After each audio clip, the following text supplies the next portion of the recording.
Quel bon vin vous amène aujourd'hui aux 11e journées occitanes de Dunes dans le Tarn-et-Garonne, au cœur du pays du Brulhois.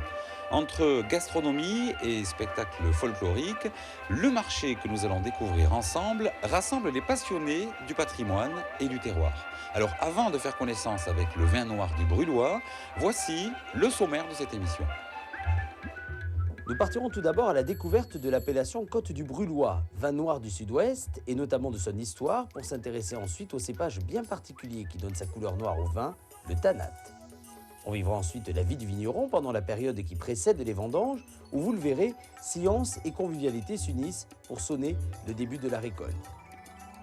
Puis le chef du chai nous accueillera en personne pour nous décrire les différences entre fût de chêne et cuve inox. Dans la séquence Faites comme chez vous, nous rencontrerons Tony et ses 70 ans de bonne humeur passés dans les vignes. Enfin, au coin cuisine, le chef nous fera partager les secrets d'une recette gastronomique. En effet, nous dégusterons un suprême de volaille fermière au foie gras, un habit de chou vert avec sa réduction au vin noir du Brulhois. Et pour terminer, une visite guidée au conservatoire de la ruralité de Donzac vous sera offerte. On se retrouve dans cette bastide du XIIIe siècle, à la jonction du Tarn-et-Garonne, du Gers et du Lot-et-Garonne, et on va ensemble découvrir le vignoble du Brulhois et tout naturellement le vin noir, véritable emblème de cette appellation.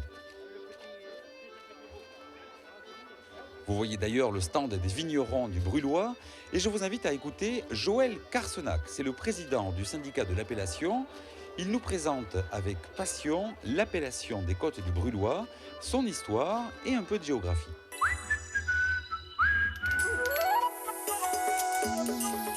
L'appellation Brulhois s'inspire d'une réalité historique qui était la vicomté du Brulhois.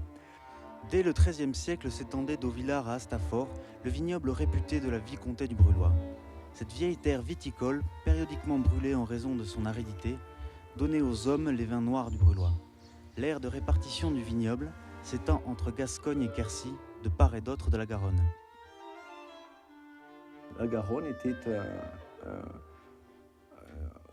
un axe de communication et de transport obligatoire pour exporter nos vins. Nos vins étaient exportés via Bordeaux vers l'Angleterre. En 1240, Édouard Ier d'Angleterre accorde aux habitants du Brulhois le privilège de planter des vignes. En 1308, il octroie à toutes les villes du Brulhois le droit de faire naviguer leurs vins jusqu'à Bordeaux pour les exporter ensuite vers les pays du Nord. C'était un privilège que nous avions de pouvoir transporter ces vins et de les naviguer, comme on disait. En 1640, la juridiction prend un arrêt de justice punissant les contrefaçons des vins du Brulhois. Le pays du Brulhois, vicomté rebelle, est divisé après la Révolution en 3 départements et plus tard en 2 régions. Une poignée de vignerons passionnés et déterminés va entreprendre de faire renaître ce vignoble.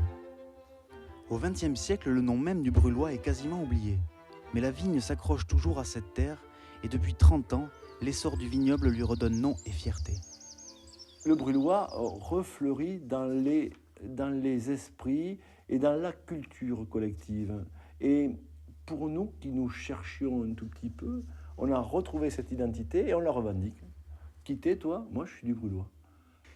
En 1984, après des dizaines d'années d'efforts, arrive enfin la récompense, la reconnaissance en appellation d'origine. Une appellation, c'est aussi une délimitation parcellaire. C'est-à-dire que l'INAO, quand elle a décidé de nous accorder le terme d'appellation d'origine VDQS pour la circonstance, en 1984, elle a aussi défini, parcelle par parcelle, quels étaient les terroirs aptes à porter des cépages de